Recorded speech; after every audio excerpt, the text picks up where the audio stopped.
चला, तर आज मी तुम्हाला दाखवणार आहे 153 वर्ष जुना फाउंटेन आणि 121 वर्ष जुनी फुलांची घड्याळ. हा व्हिडिओ माझ्याकडून अपलोड करायचा राहिला होता.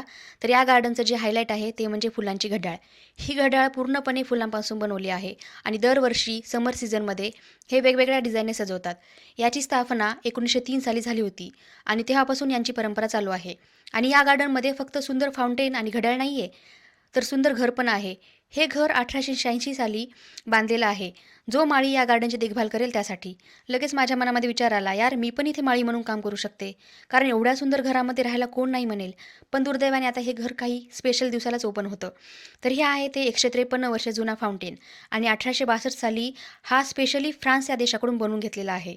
नंतर याची स्थापना 1872 साली झाली. हा फाउंटेन 1862 साली 2000 पाऊंडला विकत घेतला होता. म्हणजे सुमारे 3 लाख रुपयाला त्या काळामध्ये.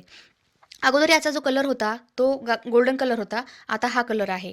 आणि हा फाउंटेन जेवढा दिसायला सुंदर आहे तेवढाच त्याला मेंटेन करायला पैसे पण लागतात.